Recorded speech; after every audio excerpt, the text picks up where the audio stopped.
It's an artist-run space that's existed for about 9 years, and it's a space that started really just because we ended up in an amazing situation with a giant studio. I used to share my studio with an artist. His last name was Bass, my last name was Fisher. We thought it was hilarious to put it together and call it Bass Fisher Invitational because it sounded like a fishing tournament, and invitational as a word was really more aligned with what we wanted to do as a space.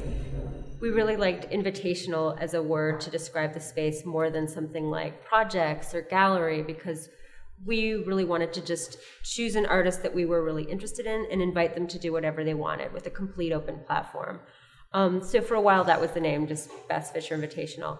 And as the project grew and the Bass side left the project and I started doing it with another artist, Jim Drain, and the two of us really built it further and started applying for grants and really started to get a lot of support.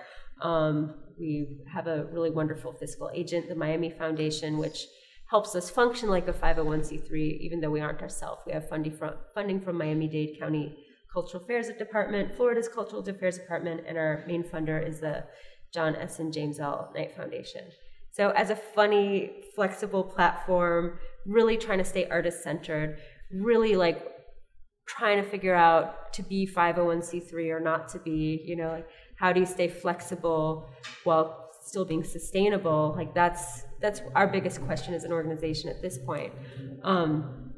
That's a big reason why I wanted to be here for this conference, to just be a part of this movement of all these other spaces that are trying to really make an impact in a very complicated landscape of funding.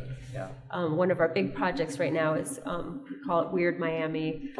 It's a bus tour project primarily where we commission artists to create a city tour on a school bus.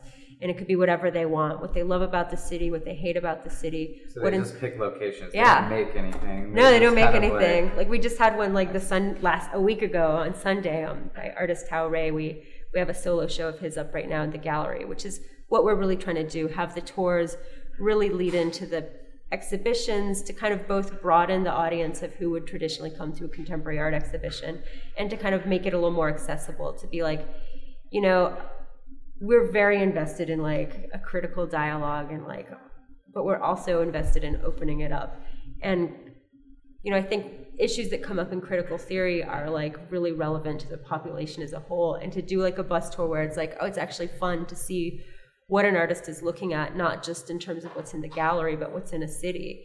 It's a really kind of interesting way to do that. I mean, we have like a huge age range of people. You know, people bring kids.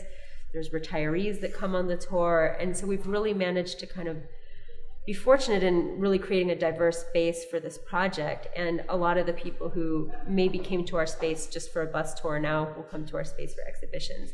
And I think sort of patterns they're seeing in a certain way, and they're looking for similar things like in the gallery that they see in the city, which is like a really smart way of kind of like broadening the conversation, I think. Like, yeah, that's great. Yeah, and we're just as artists and as people who run a space interested in interdisciplinary, multidisciplinary things. So our next exhibition is actually with some architects who are positing like mid-rise development as an alternative to mega development, because you know, most people, when they think of Miami, it's just these like giant condos, super luxury, like most of the neighborhoods get built up overnight and not over time.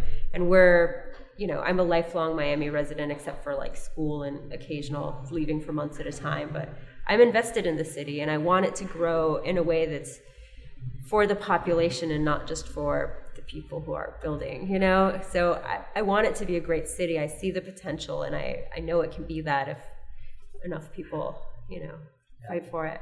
I mean, it seems like in the arts, at least, the narrative around Miami is that it's like changed so dramatically with this sort of like fairs and all of that. Is that, I mean, nodding, so is that accurate, you feel? Oh, yeah. Growing up there, I was like, get me the hell out of this place, I'm never coming back. And I only came back to regroup it in like the late 90s after I finished school, thinking it was going to be a temporary stop. And it was right before Basel came. But even I was just like, what? Like, this wasn't here before. Like, all of a sudden there's these private collections that have like the best contemporary art world that you'd find anywhere. And yeah, none of that was there before. It was the city that was so amazing that an art fair like Art Basel would want to go there.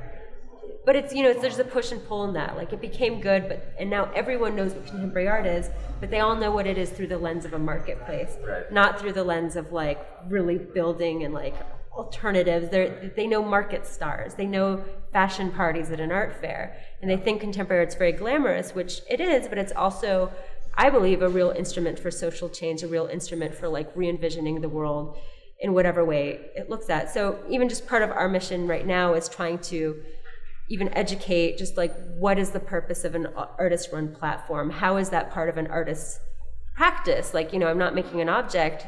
I make very object-based art as an artist, but as someone who runs a space, I'm really trying to encourage this larger conversation.